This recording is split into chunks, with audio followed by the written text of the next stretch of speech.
Bonjour, je m'appelle Hélène, je suis psy-coach, c'est-à-dire psychologue clinicienne et coach de vie.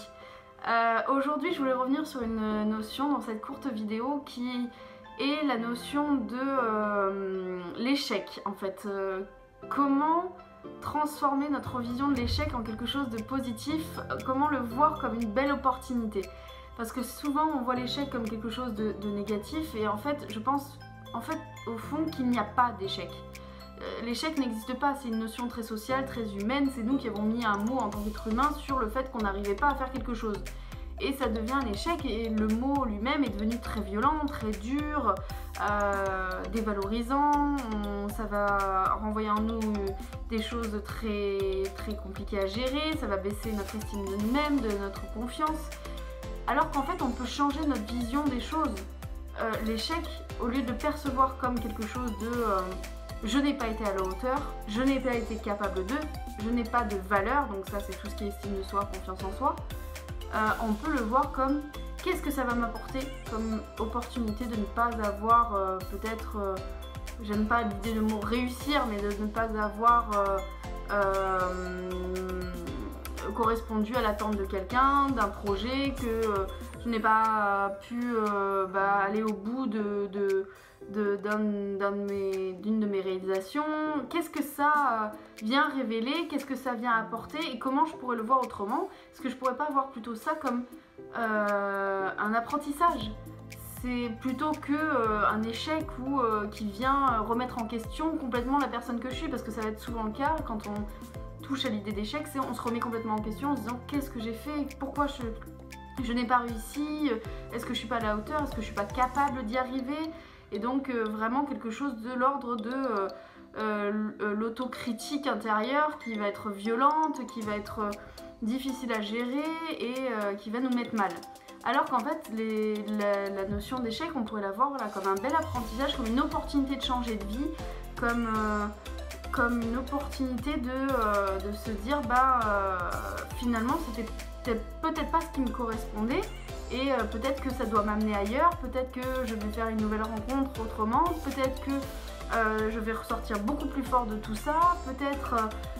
que ça va me faire rencontrer, je sais pas, l'amour de ma vie parce que je changerai de boulot alors que je m'étais dit pourtant je suis bien dans ce boulot, mais plein de choses comme ça peuvent apparaître parce alors qu'on a l'impression d'avoir pas réussi, mais ça peut être justement une opportunité d'être encore plus dans la vie qui nous correspond, au lieu de le voir comme quelque chose de difficile et de traumatique en fait. Alors c'est beaucoup la société qui nous a inculqué cette notion d'échec, mais on peut aussi être résilient et voir ça autrement. Il faut simplement changer le prisme de notre vision du monde et voir le monde autrement, voir les événements d'une autre façon, sous un autre angle. Quelquefois quand on perd un objet, on va chercher à la hauteur de nos yeux partout l'objet, alors qu'en fait il faut simplement parfois se baisser et se mettre au sol pour voir que l'objet était tombé sous une table et qu'il avait roulé, alors qu'on l'avait pas vu et finalement depuis une heure on cherche dans le périmètre de notre vision à notre hauteur. Mais parfois il faut changer simplement de position, d'angle de vue, de perception. Et ça on ne fait pas assez, on ne fait pas souvent un pas de côté, on reste souvent coincé dans nos idées et parfois des idées très dures sur nous-mêmes parce qu'on est les pires critiques envers nous-mêmes en fait, c'est intérieur et on est nos pires juges. Donc simplement il faut parfois faire un pas de côté, changer de posture. Et ça va avec l'idée que selon moi il n'y a pas d'auto-sabotage réellement, ça n'existe pas, on va pas non plus parce qu'il peut y avoir des événements extérieurs qui peuvent amener à un échec, entre guillemets échec, et il peut y avoir des événements, on a l'impression que c'est nous qui avons participé à ça et qu'on s'est auto-saboté et qu'on s'est tiré une balle dans le pied, par exemple un projet qu'on n'a pas réussi à faire fructifier, qu'on n'a pas réussi à mener à bout, avec des problèmes d'argent peut-être, et où on a dû finalement arrêter, fermer une boîte, arrêter un projet, mettre la clé sous la porte, changer de boulot ou quoi que ce soit. Et en fait on va le voir comme pourquoi j'ai pas été à la hauteur, pourquoi j'ai pas été capable d'y arriver. Alors qu'en fait, possiblement, on pourrait aussi le voir autrement, c'est-à-dire Pourquoi, alors que quand j'étais dans ce projet, peut-être j'ai eu des problèmes de santé? Pourquoi je me suis sentie mal régulièrement? Pourquoi j'avais l'impression de ne pas être à ma place? Parce qu'en fait, finalement, il est possible que notre sixième sens, notre âme, notre inconscient, appelez-le comme vous voulez, des choses intérieures auxquelles on n'a pas toujours accès consciemment, et de l'avance sur notre conscience justement sociale, humaine, et voilà, la conscience de tous les jours, et eu de l'avance et compris avant cette conscience que là où on était, c'était pas fait pour nous. C'était pas la bonne direction, c'était pas la bonne vie, c'était pas le bon endroit, c'était pas notre place. Et inconsciemment, en fait, il s'est joué des choses en nous qui ont fait qu'on s'est pas auto-saboté, mais qu'on a essayé de se protéger, de se sauver de la situation, alors que consciemment, on a l'impression qu'il faut rester là où on est parce qu'on s'est accroché, parce qu'on se dit mais c'est ce dont j'ai toujours rêvé, donc il faut que je m'accroche, même si j'ai l'impression que finalement, ça n'est pas ce que je voulais. Alors, et parce qu'on va se dire bah c'est mon rêve d'enfance, il faut que je m'y accroche, et quand on y est, on se dit intérieurement il y a peut-être quelque chose qui se dit ah non mais finalement c'est pas ça, c'est pas ça, je me suis trompée. Mais c'est aussi réussir à dire je me suis trompée et ne pas se sentir nul ou mauvais ou pas à la hauteur de se dire je me suis trompée. C'est pas grave, c'est normal, on se trompe tous, on est humain. Et en fait souvent on va se dire que comme on s'est trompé, bah non c'est pas possible, je peux pas m'être trompée, ça veut dire que je suis vraiment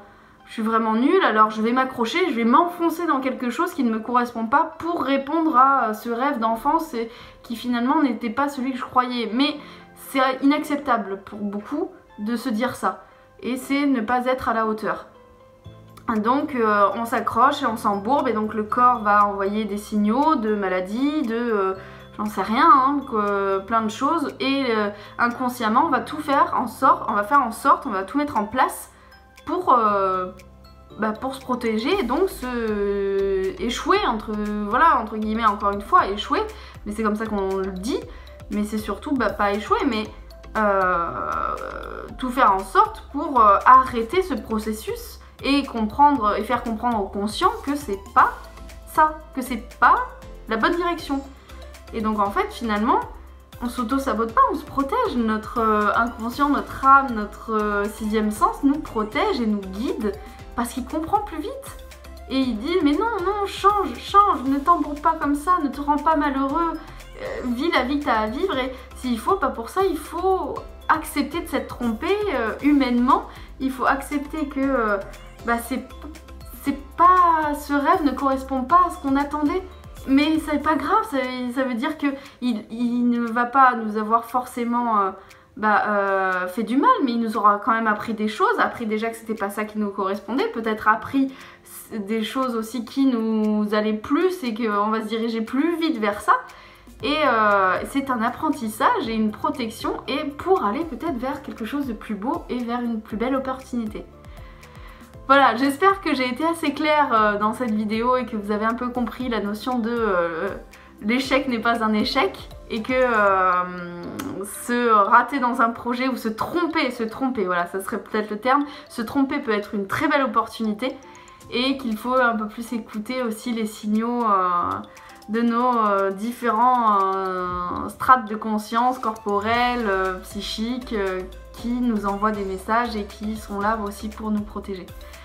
Je vous dis à très vite pour un nouveau rendez-vous, et en attendant, prenez soin de vous et n'oubliez pas de vous émerveiller des simples choses.